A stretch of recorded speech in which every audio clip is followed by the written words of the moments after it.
Hello बच्चों, welcome to trending tutor. स्वागत है आपका एक बार फिर से ट्रेंडिंग ट्यूटर पे। एंड ये आपके सामने कुछ लिखा हुआ है ना, तो आई होप ये चीज़ पहली बार ही हो रही है या औरों ने भी की है, बहुत बढ़िया। लेकिन हमारी तरफ से पहली बार ऐसा हो रहा है कि पूरा का पूरा सिलेबस क्लास 11th और 12th के लिए, चाहे वो सीबीएसई बोर्ड्स का हो, चाहे वो जेई मेंस का हो, 2026 में जो आपने एग्ज़ाम देना है, ठीक है, वो बिल्कुल फ्री ऑफ कॉस्ट कराया जा रहा है। सारे लेक्चर फ्री आएंगे। बच्चों का डाउट रहता है सर कंप्लीट सिलेबस होगा या नहीं होगा। पूरा कंप्लीट सिलेबस होगा, बोर्ड के हिसाब से थ्योरी भी कराई जाएगी, सब कुछ कराया जाएगा। और मैं इसलिए लिख के लेके आया हूँ क्योंकि मुझे आप लोगों का बहुत प्यार मिल रहा है। ठीक है, मैं आपको रीअश्योर करा रहा हूँ कि आपका पूरा सिलेबस कंप्लीट होगा। ठीक है बच्चे, तो आप तैयारी जोरों शोरों से रखना। पहले दिन से ही बोर्ड्स भी कंप्लीट करेंगे, जेई भी कंप्लीट करेंगे। तो आना कहाँ पे आपको पता है ना, ट्रेंडिंग ट्यूटर पे। नोट्स आपको यहाँ पे मिल जाते हैं कंप्लीट, तो उसकी आपको कोई टेंशन लेने की ज़रूरत नहीं है। बट हाँ, आप लोगों का जो प्यार मिल रहा है, जिस तरीके से आप इस चैनल को प्यार दे रहे हो, अच्छे अच्छे कमेंट्स कर रहे हो, इससे ना हमें बहुत मोटिवेशन मिलती है भाई। बहुत ज़्यादा मज़ा आता है आप लोगों के लिए लेक्चर बनाने में। ठीक है, तो कहाँ पे है फिर से एक बार, ट्रेंडिंग ट्विटर पे। और जो बच्चे आपके 9th 10th में पढ़ते हैं, आपके कोई भाई बहन, तो उनके लिए 9th 10th के लिए अलग से चैनल है। ठीक है, ट्रेंडिंग ट्यूटर 9th 10th करके, वहाँ पे 10th के लेक्चर्स चल रहे हैं बेटा, बोर्ड्स के लेक्चर चल रहे हैं, मैथ्स और साइंस के। तो वो भी बिल्कुल फ्री ऑफ कॉस्ट रहेगा और पूरा सिलेबस वहाँ पे भी ख़त्म कराया जाएगा। ठीक है, तो आज है हमारा class 12 physics chapter number 1, electric charges and field, lecture number 3 है ना, 2 नहीं है यहाँ पे। लेक्चर नंबर क्या है, 3। और जो बच्चे नए हैं उन्हें बता दूं कि भैया पीडीएफ जो मिलेगी इस लेक्चर की, वो आपको टेलीग्राम चैनल पे मिलेगी, जिसका डिस्क्रिप्शन में लिंक गिवन है, और वहीं पे डाउट ग्रुप भी है। ठीक है, डाउट ग्रुप है, तो उसको प्लीज़ आप जाके ज्वाइन कर लो।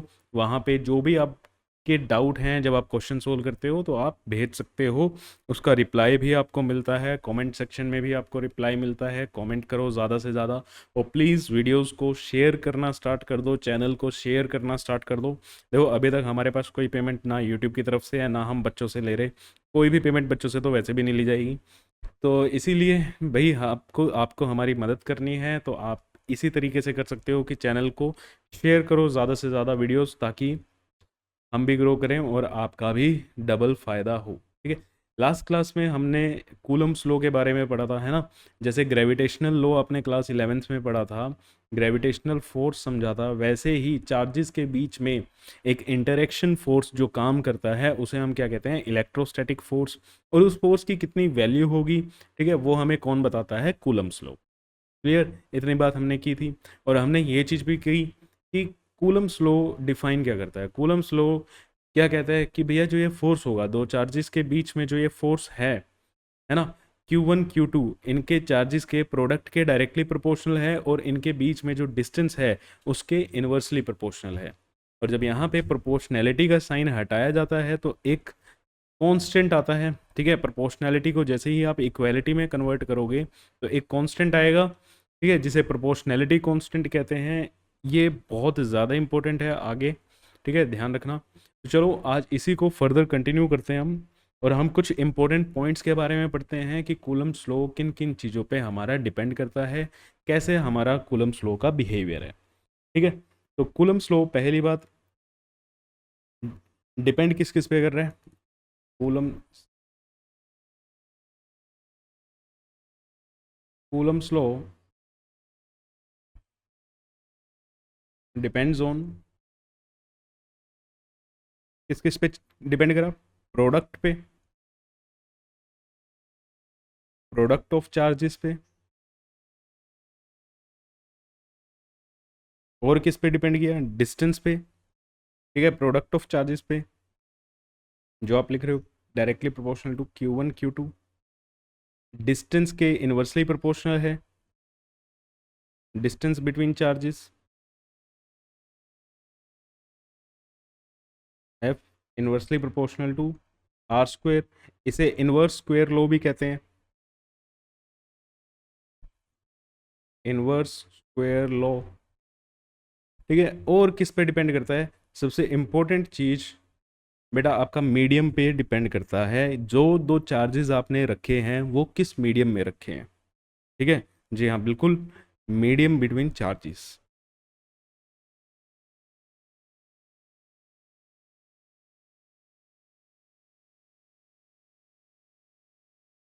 ठीक है, जैसे नहीं समझ आया, अगर मैं ये Q1 Q2 को एयर में रखा है, इनके बीच में सेपरेशन R है, तो मान लो क्या होगा, फोर्स F है। ठीक है, यहाँ पे जो कैलकुलेट किया आपने फोर्स Fi। अब same charges Q1 Q2, same distance पे आप क्या करो, इनको उठा के पानी में रख दो। ठीक है, जो यहाँ पे जो फोर्स आएगी वो एयर के फोर्स के बराबर नहीं होगी।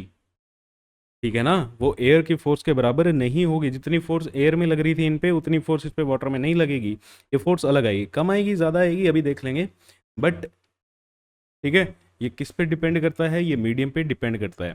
ग्रेविटेशनल फोर्स था जो आपका, वो आपका मीडियम पे डिपेंड नहीं करता था।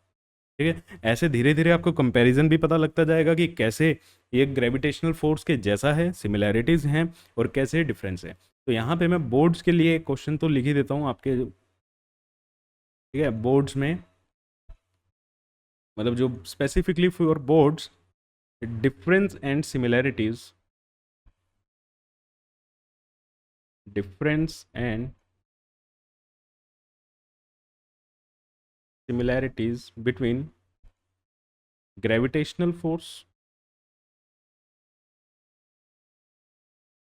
gravitational force and electrostatic force। क्या डिफरेंस है और क्या सिमिलैरिटीज हैं। ठीक है बच्चे, तो difference and similarities between gravitational force and electrostatic force, ये आपका होमवर्क है।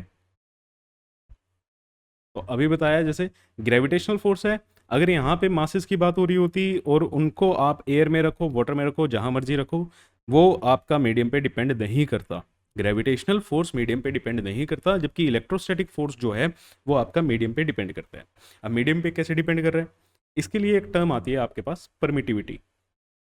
ठीक है, इसके लिए आपको क्या समझना पड़ेगा, permittivity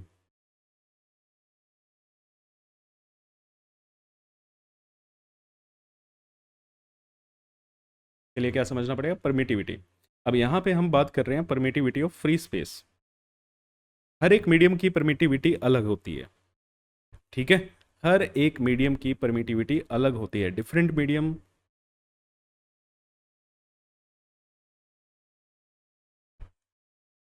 has different permittivity, different permittivity. ठीक है, मीडियम डिपेंडेंट होती है परमिटिविटी, और यहां पे हम बात कर रहे हैं permittivity of free space.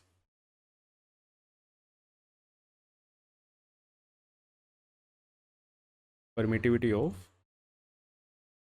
Free space, इसको एप्साइलन नोट लिखा जाता है। ये जो जीरो लगाई जाती है इसको नोट बोलते हैं, और ये जो सिंबल है इसे बोलते हैं हम बेटा एप्साइलन। इसे क्या बोलते हैं, एप्साइलन। तो ये जो हमने एप्साइलन नोट लिखा है, ये क्या होता है, जैसे हमने जो के लिखा था ना प्रोपोर्शनैलिटी कांस्टेंट में, एफ इज इक्वल टू के Q1 Q2 by R square, और यहाँ पे प्रोपोर्शनैलिटी कांस्टेंट था के, इसकी वैल्यू होती है बेटा 1/4 पाई एप्साइलन नोट। अगर हम मीडियम में बात कर रहे हैं, किस मीडियम में, वैक्यूम में। ठीक है, इसमें मीडियम वैक्यूम है या आप एयर बोल सकते हो। क्लियर, तो यहाँ पे इसकी परमिटिविटी की वैल्यू ये आती है, और यहाँ से कैलकुलेट करोगे। अब देखो, परमिटिविटी की वैल्यू फ्री स्पेस की, ये आपको याद रखनी है, ये कितनी होती है, 8.85 इंटू 10⁻⁻12 कूलम स्क्वेयर पर न्यूटन मीटर स्क्वेयर। ठीक है, कूलम स्क्वेयर पर न्यूटन मीटर स्क्वेयर। क्लियर, और जब आप ये वैल्यू इसमें डालोगे, ये वैल्यू आप यहाँ पे पुट करोगे,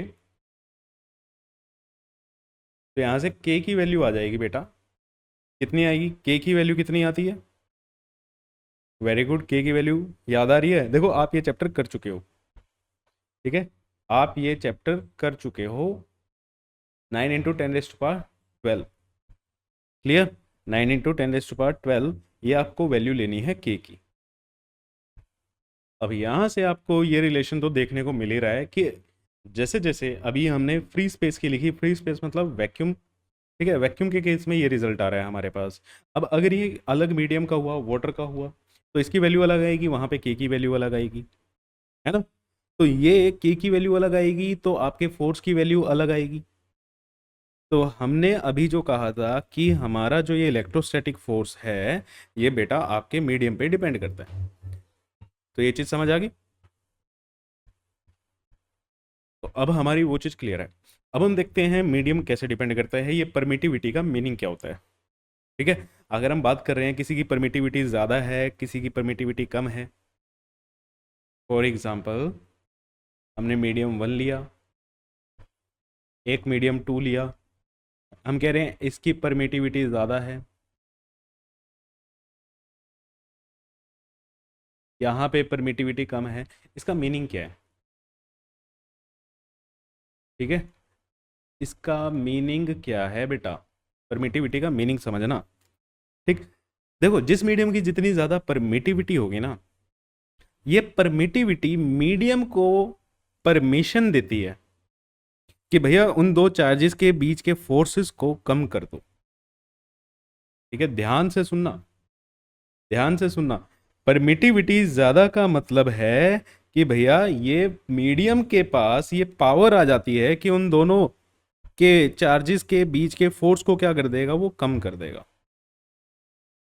मोर is the permittivity,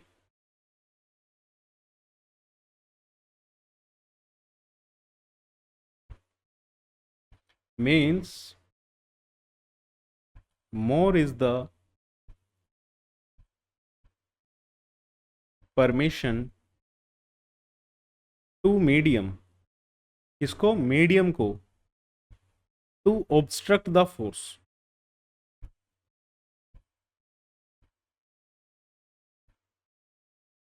to obstruct the force. तो भैया ये पावर किसके पास आई? परमिशन के पास, ओ सॉरी मीडियम के पास। ठीक है, परमिशन टू मीडियम, मीडियम को, मतलब अगर M1 की परमिटिविटी ज़्यादा थी, इसका मतलब M1 में अगर आप चार्जेस रखोगे तो उनके बीच के ये फोर्सेस को कम कर देगा, सॉरी उनके बीच के ये फोर्सेस को क्या कर देगा? कम कर देगा। ठीक है, उनके बीच के फोर्सेस को क्या कर देगा? कम कर देगा। मींस अगर M1 की परमिटिविटी ज़्यादा है तो M1 के बीच जो फोर्सेस होंगे वो क्या होंगे? कम होंगे। चार्जेस के बीच में जो फोर्सेस होंगे वो क्या होंगे? कम होंगे। आई होप आपको ये चीज़ क्लियर है। ठीक है, क्लियर है। अब देखो, अब हर हमें सर पता कैसे चलता है ना, इसके लिए हमारे पास एक टर्म आती है बेटा, रिलेटिव परमिटिविटी। इसके लिए हमारे पास एक टर्म क्या आती है? Relative permittivity. अब ये रिलेटिव परमिटिविटी को हम डाइलेक्ट्रिक कांस्टेंट के नाम से भी जानते हैं, और डाई इलेक्ट्रिक कांस्टेंट। किसी को याद आ रहा है इसको भी कैसे लिखते हैं? ठीक है, ये प्रोपोर्शनैलिटी कांस्टेंट वाला के नहीं है। रिलेटिव परमिटिविटी को ई आर लिखो, डाइलेक्ट्रिक की टर्म में लिखना है तो के लिखो। अब रिलेटिव परमिटिविटी क्या होती है? रिलेटिव परमिटिविटी क्या होती है? मीडियम की permittivity with respect to vacuum, means permittivity of medium with respect to permittivity of vacuum।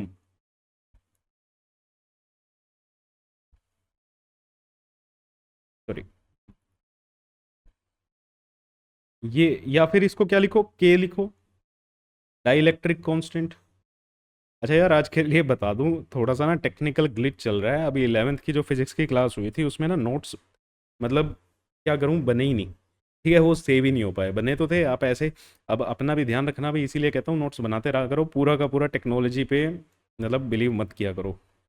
अब यहाँ से आपको फिर से एक रिलेशन, अच्छा ये डाइलेक्ट्रिक कांस्टेंट आपने क्लास 11th में कहीं ना कहीं पे पढ़ा हुआ है, पता है? पता है कहाँ पे? केमिस्ट्री में आपने चैप्टर नंबर 4 केमिकल बॉन्डिंग में एक पढ़ी थी, हाइड्रेशन एनर्जी। ठीक है, क्या पढ़ा था? Hydration energy. नहीं याद आ रहा? एक लैटिस एनर्जी पढ़ी थी, सोल्युबिलिटी चेक की थी, सोल्यूबल होगा नहीं होगा, लैटिस एनर्जी ज़्यादा है, हाइड्रेशन एनर्जी ज़्यादा है, वहाँ पे भी हमने ये डाइलेक्ट्रिक कांस्टेंट की बात की हुई है। अगर आपके टीचर ने आपको पढ़ाया हुआ है बहुत अच्छी बात, नहीं तो कोई दिक्कत की बात नहीं है। यहाँ से हम मीडियम की परमिटिविटी निकाल सकते हैं। Permittivity of medium is equal to K times permittivity of vacuum. वैसे ना आपको ये रिलेशन याद रखना है, और आपको डाइलेक्ट्रिक कांस्टेंट की ही वैल्यू दी जाती है। किसकी वैल्यू दी जाती है? डाई इलेक्ट्रिक कॉन्स्टेंट की वैल्यू दी जाती है। क्लियर? जैसे dielectric constant of water, dielectric constant for water, water के लिए डाई इलेक्ट्रिक कॉन्स्टेंट मतलब के की वैल्यू वाटर के केस में कितनी होती है? 80, 81 होती है, ठीक है, लेकिन हम 80 लेते हैं कैलकुलेशन के लिए। तो आप यहाँ से परमिटिविटी निकाल सकते हो किसकी? वाटर की। So therefore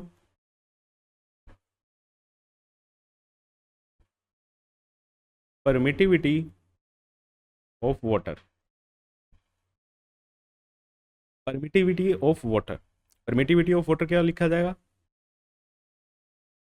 is equal to K times permittivity of vacuum. तो आपके पास वैल्यू आ जाएगी 80 इंटू 8.85 इंटू 10⁻⁻12। ठीक है, तो अलग अलग चीज़ों की अलग अलग होती है। अब मैं यहाँ पे एक बहुत इंपॉर्टेंट नोट लिख रहा हूँ, और जिसकी वैल्यू आपको याद होनी चाहिए या आगे आपके काम आएगी, और आगे ही आपको पता चलेगा ऐसा होता भी क्यों है। कंडक्टर के लिए, फॉर कंडक्टर, के की जो वैल्यू होती है वो इनफाइनाइट होती है। के की वैल्यू क्या होती है? इनफाइनाइट होती है। देखो अभी अभी इसका आपको मीनिंग नहीं समझ आया, मैंने समझाया भी नहीं है, ठीक है। अभी देखो एक दो स्लाइड्स और हमें कवर करने दो, फिर आपको सारी चीज़ों का मतलब समझ आने लग जाएगा। जैसे एक चार्ज ये है Q1, और एक चार्ज ये Q2, एयर में रखे हुए हैं, या हम कहते हैं सिंपल सी बात है वैक्यूम में रखे हुए हैं। इन दोनों के बीच में डिस्टेंस R, और ये कहाँ पे है? वैक्यूम में है। तो इनके बीच में एक फोर्स लगेगा जिसे इलेक्ट्रोस्टैटिक फोर्स कहते हैं, जो आप कूलम्ब्स लॉ से निकाल सकते हो। क्या होगा? के Q1 Q2 बाय आर का स्क्वायर। और के की वैल्यू क्या होगी? वैक्यूम में है तो परमिटिविटी किसकी आएगी यहाँ पे? वैक्यूम की परमिटिविटी आ जाएगी Q1 Q2 by are square. ठीक है, इनके बीच में ये हमारा फोर्स लगा। अब आपने क्या किया? इसी सिस्टम को उठा के किसी और मीडियम में रख दिया।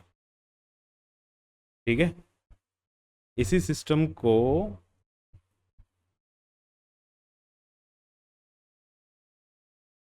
बिल्कुल सेम डिस्टेंस पे, सब कुछ सेम, और आपने किसी और मीडियम में इसको रख दिया। अब मीडियम में रखने से क्या होगा? क्या होगा भाई? मेरे को पहले, सबसे पहले दिमाग में क्या हिट होना चाहिए कि इनके बीच में फोर्स बदलेगा, क्योंकि मीडियम की परमिटिविटी वैक्यूम की परमिटिविटी से अलग होती है।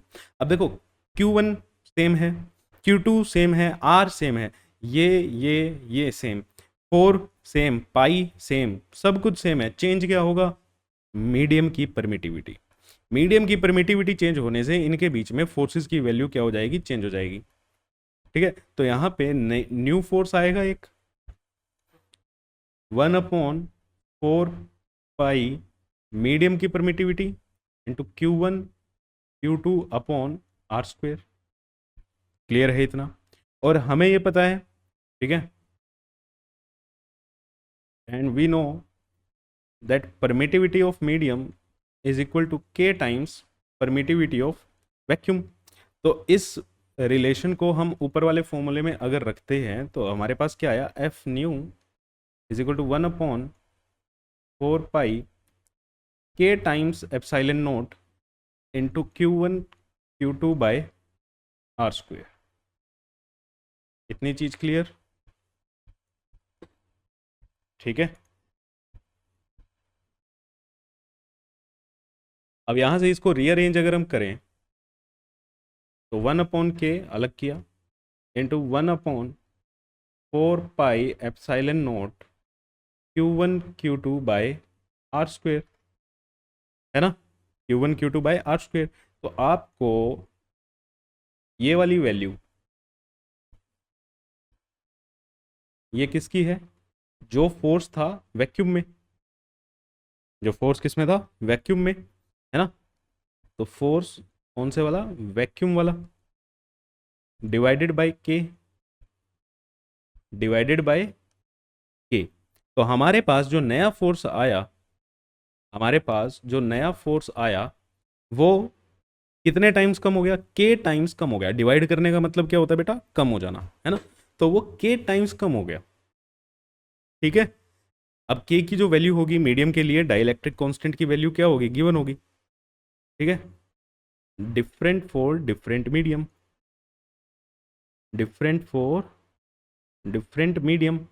तो अलग अलग मीडियम के लिए ये क्या होगी, अलग अलग होगी। जैसे वाटर के केस में अगर हम बात करें, है ना, वाटर के केस में बात करें तो ये 80, यहाँ पे इसकी वैल्यू क्या आ जाएगी, 80। मीन्स नया फोर्स वाटर में 80 टाइम्स क्या हो जाता है, कम हो जाता है। अब समझो, अब यहाँ पे दोबारा हो, कहा था ना इस स्लाइड का मतलब अभी समझ आएगा क्या है। अगर हम बात कर रहे हैं वाटर के केस में, तो वैक्यूम में अगर फोर्स F0 था तो वाटर में कितना हो जाएगा बेटा, F0/80, 80 टाइम्स उन चार्जेस के बीच में फोर्स कम हो जाता है। अब ऐसे ही अगर इसकी बात करें, वैक्यूम कंडक्टर की बात करें, ठीक है, कंडक्टर के अंदर F0 जो वैक्यूम में है उसका infinite, something upon infinity, zero forces, conductor के अंदर कोई फोर्सेस ही नहीं लग रहे, कंडक्टर के अंदर कोई फोर्स ही नहीं लग रहा। बड़ी अचंभित सी बात है ना। कंडक्टर तो सर वो होते हैं, फ्री इलेक्ट्रॉन्स होते हैं, सब कुछ होता है, उनके बीच में फोर्सेस नहीं लग रहे। आगे इलेक्ट्रिक फील्ड आएगी ना जब आप समझोगे, और आगे फिर पोटेंशियल आएगा तब समझोगे। ठीक है। मीनिंग समझ आया इस स्लाइड का, मीनिंग क्या होता है। अगर आपको के की वैल्यू दी है कहीं पे, डाई इलेक्ट्रिक कॉन्स्टेंट की वैल्यू दी है, तो उसका मतलब क्या है कि उस मीडियम में फोर्सेस के टाइम्स क्या हो जाएंगे, कम हो जाएंगे। फोर्सेस क्या हो जाएंगे, के टाइम्स कम हो जाएगा। क्लियर है। तो यहाँ पे हम नोट डाल के लिख लेते हैं, force in medium,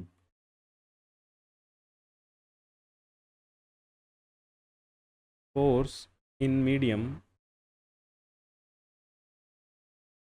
is 1/k times the force in vacuum।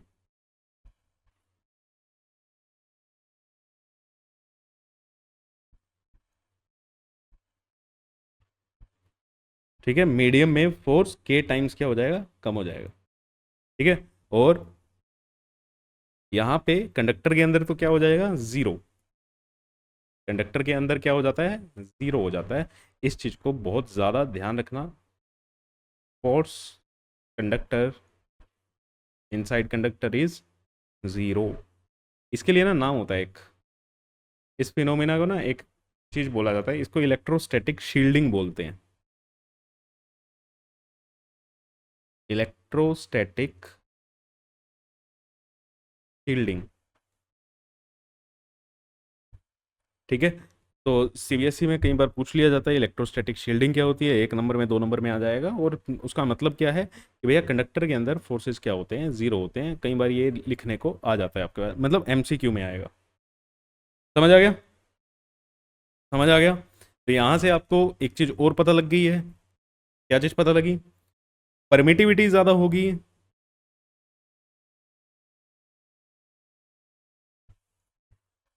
Permittivity ज्यादा होगी तो फोर्सेस क्या होंगे, कम होंगे। उस मीडियम में फोर्सेस क्या होंगे बेटा, कम होंगे। ठीक है। क्लियर है इतनी बात, बहुत बढ़िया। चलो नेक्स्ट पॉइंट पे चलें। अभी हमने क्या समझा है, किसकी डिपेंडेंस समझी है, वेरी गुड। हमने डिपेंडेंस समझी मीडियम की। और अगर हम बात करें जो हमारा कूलम्स फोर्स होता है, कूलम्स फोर्स बेटा सेंट्रल फोर्सेज होते हैं। अच्छा, इसमें ना मैं एक और चीज़ कराता हूँ आपको।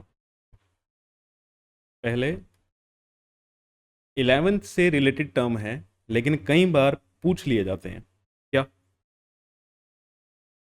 देखो, हमने अभी पढ़ा force in medium is 1/k times force in vacuum. Force in medium is 1/k times force in vacuum. अच्छा, क्या मैं इसको ऐसे लिख सकता हूँ बेटा? अभी कोई दिक्कत नहीं है? अभी कोई दिक्कत नहीं। अच्छा, दोनों साइड वन में से माइनस कर दें।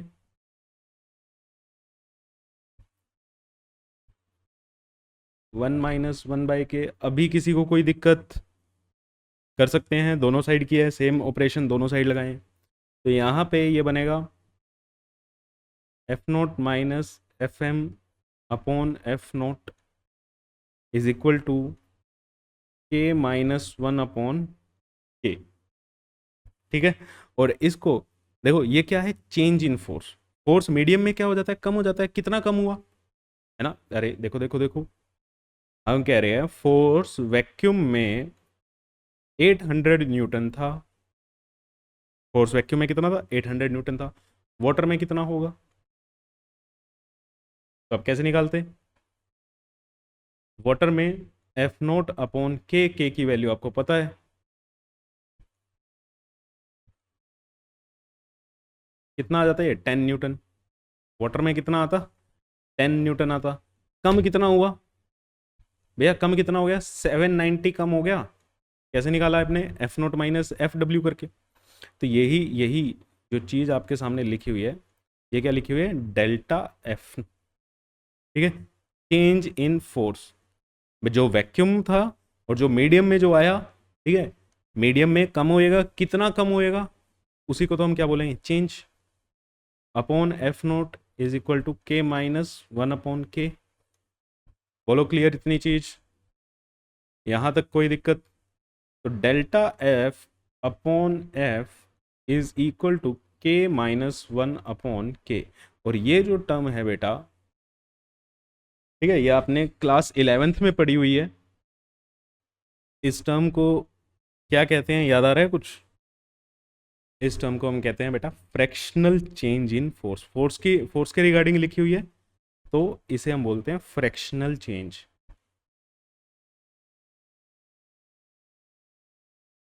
फ्रैक्शनल चेंज इन फोर्स जो किसके बराबर आया? K - 1/k। जैसे वाटर में कितना फ्रैक्शनल चेंज हुआ? ठीक है, तो वैल्यू पुट कर दोगे 80 - 1/80, 79/80। और यहीं से आपको परसेंटेज चेंज भी निकालना आ सकता है। ठीक है, percentage change in force.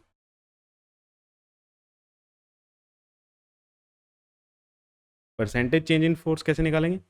Fractional change into 100।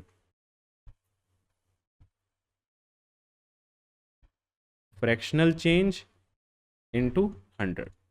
ठीक है। ये क्लास 11th के टर्म्स हैं। नहीं याद आ रहा? अभी तक नहीं याद आया? कहाँ पे पढ़ा था?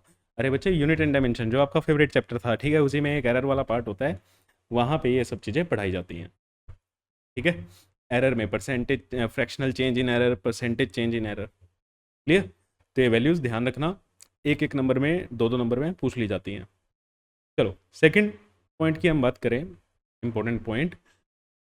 पहले डिपेंडेंस देख ली हमने। सेकंड, जो ये इलेक्ट्रोस्टैटिक फोर्स होता है, ये हमेशा सेंटर, ये एक सेंट्रल फोर्स होता है। ठीक है। Electrostatic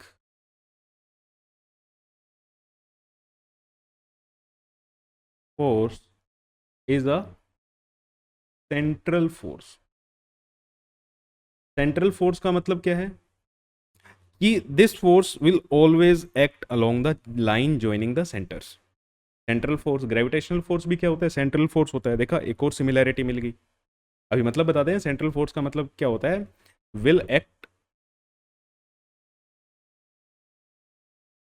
along line joining the centres. जोन सी लाइन दोनों चार्जेस के सेंटर को ज्वाइन कर रही होगी उसी के अलोंग ये एक्ट करेगा। ठीक है, जैसे एक ये पॉजिटिव चार्ज, एक ये पॉजिटिव चार्ज,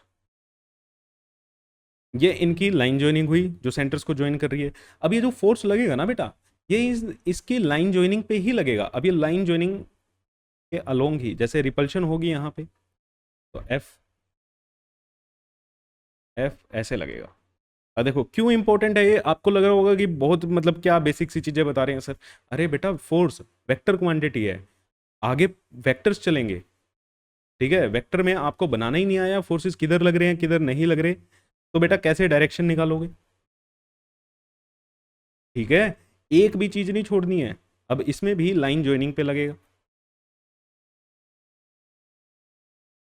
अब ऐसा नहीं करना था ना।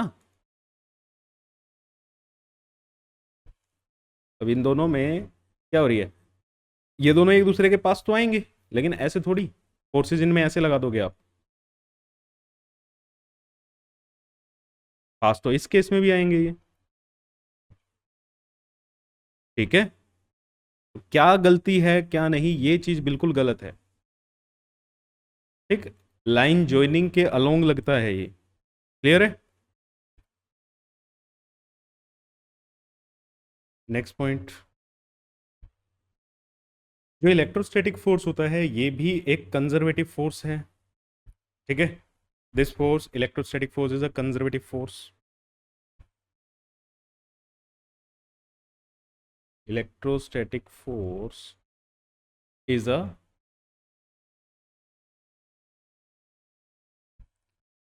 Conservative force. अब कंजर्वेटिव फोर्स क्या होते हैं, क्लास 11th में है ना, थर्ड चैप्टर में वर्क डन वाले चैप्टर में सीखे होंगे। ठीक है, वैसे तो फोर्स वाले चैप्टर में ही बताए होंगे कि ऐसे फोर्सेस जिनका वर्क डन, ठीक है, पाथ पे डिपेंड नहीं करता। ठीक है, कंजर्वेटिव फोर्सेस क्या होते हैं, the forces whose work done is path independent. The forces whose work done is path independent.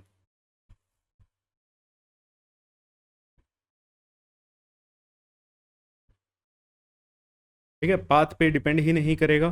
तो इलेक्ट्रोस्टैटिक फोर्स भी एक ऐसा ही फोर्स होता है, ग्रेविटेशनल फोर्स भी एक कंजर्वेटिव फोर्स ही होता है। इसका क्या मतलब है सर, जैसे अगर ये आपके पास एक चार्ज है ए पॉइंट पे एक पॉजिटिव चार्ज पड़ा हुआ है, आपको इसको बी पॉइंट पे पहुंचाना है, तो आप बेटा इसको इस रास्ते से लेके जाओ। ठीक है, इसको भैया सीधा सीधा ले जाओ। दूसरा ऑप्शन क्या है, आपको सीधा ले जाओ। ठीक है, तीसरा ऑप्शन क्या है, कहीं और से घुमा के लेके आओ। फर्स्ट, सेकंड, थर्ड, इन तीनों में आपको इसको ए से बी तक पहुंचाने में जितना वर्क डन लगेगा वो सेम लगेगा। ठीक है, work done in one is equal to work done in two is equal to work done in three. Clear है। इलेक्ट्रोस्टैटिक फोर्सेस क्या होते हैं, कंजर्वेटिव होते हैं like gravitational forces. Clear. Next point, they act in action reaction pair. ठीक है, they act इन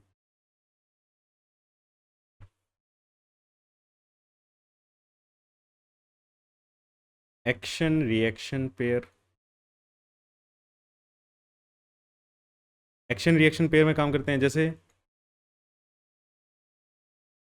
दो negative charge हैं, ये दोनों एक दूसरे को क्या करेंगे, रिपेल करेंगे। अगर इस पे ये एक्शन है तो इसका एक रिएक्शन होगा दूसरी बॉडी पे, है ना। Third law, Newton's third law जो आपने पढ़ा हुआ है, ये क्या होते हैं बेटा, एक्शन रिएक्शन पेयर में ये काम करते हैं।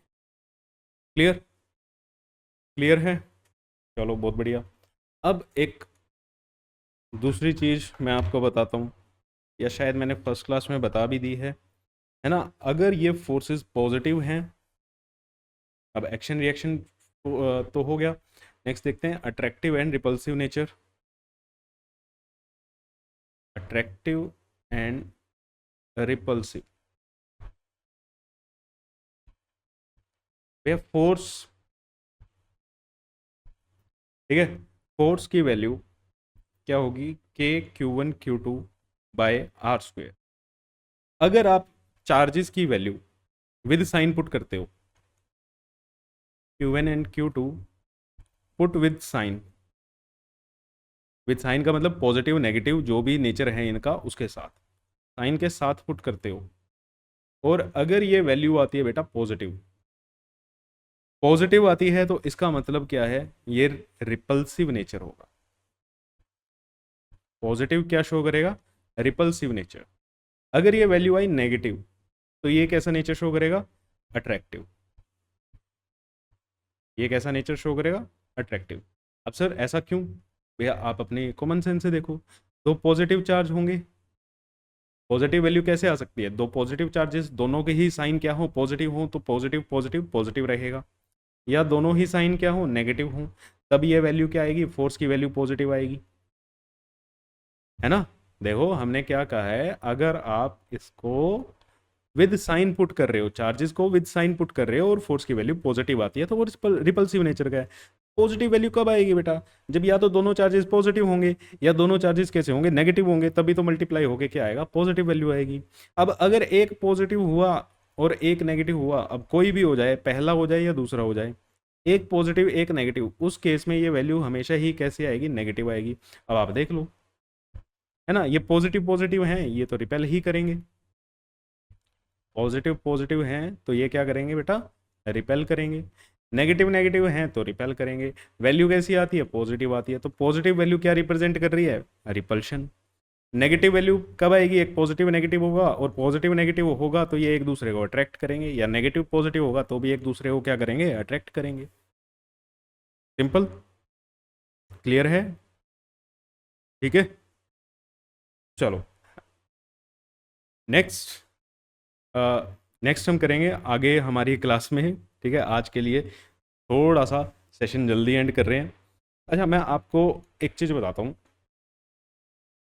रिवाइज कर लो, आज का होमवर्क आपको दे रहे हैं, रिवाइज वेक्टर, क्योंकि आगे मैं वेक्टर लॉ ही कराने वाला हूँ, इसका सुपरपोजिशन प्रिंसिपल, और इस पे जब हम क्वेश्चन करेंगे तो वो थोड़े से आपके वेक्टर उसमें सोल्व होगा, ठीक है। उसमें वेक्टर का आपको बहुत ज़्यादा काम पड़ेगा, तो वेक्टर थोड़ा सा रिवाइज करो। अब कोई बच्चा कहता है कि मेरे को तो वेक्टर आता नहीं, नेक्स्ट क्लास में मैं थोड़ा सा आपको वेक्टर इंट्रोड्यूस कराऊंगा, ठीक है। नेक्स्ट क्लास में मैं आपको थोड़ा सा वेक्टर के बारे में इंट्रोडक्शन दूंगा, मैं थोड़ा ही दूंगा जितना मेरे यहाँ पे सफिशिएंट लगेगा, जिससे हमारे क्वेश्चन हो जाएंगे। अदरवाइज आपने क्या करना है, आपने क्लास 11th वाली प्लेलिस्ट में जाना है, और अभी तो चलो वहाँ पे भी नहीं स्टार्ट हुआ, किसी को लगता है ना कि यार मेरा तो वेक्टर बिल्कुल ही खत्म हो गया, अगर इस क्लास के बाद भी नहीं समझ आया, ठीक है, नेक्स्ट क्लास में जो मैं वेक्टर की इंट्रो दूंगा उसके बाद भी अगर आपको वेक्टर नहीं समझ आ रहा है, तो आप बेटा क्लास 11th की प्लेलिस्ट में जाओगे, बेसिक मैथ्स, वहाँ पे मैं वेक्टर एक दो दिन में वहाँ पे स्टार्ट हो जाएगा। इंटीग्रेशन डिफरेंशिएशन खत्म हो गई है, एक क्लास में मैं वहाँ पे स्लोप के बारे में बताने वाला हूँ, फिर मैं वहाँ पे वेक्टर स्टार्ट कराने वाला हूँ, तो वेक्टर आप वहाँ से साथ साथ कर सकते हैं, ठीक है। वेक्टर आप वहाँ से साथ साथ कर सकते हैं, और इस क्लास में भी इंटीग्रेशन की भी बहुत ज़्यादा ज़रूरत पड़ेगी, इंटीग्रेशन कैसे करते हैं वो भी वहाँ पे करा चुके हैं, ग्राफिकल मीनिंग अभी रहता है, नेक्स्ट क्लास में वो कवर हो जाएगा, ठीक है। तो मिलते हैं बेटा आपसे नेक्स्ट क्लास में, thank you so much. Share कर दो, लाइक कर दो, सब्सक्राइब कर दो, बेटा शेयर करो ज़्यादा से ज़्यादा। आज हमने प्रॉपर्टीज़ पढ़ ली एक किस्म से। अब सिलेबस सर आप इतनी धीरे धीरे क्यों करा रहे हो, बेटा ये स्टार्टिंग के लेक्चर्स हैं इसलिए धीरे लग रहा है, फिर आगे आपका सिलेबस भागेगा, ओके। चलो मिलते हैं आपसे नेक्स्ट क्लास में।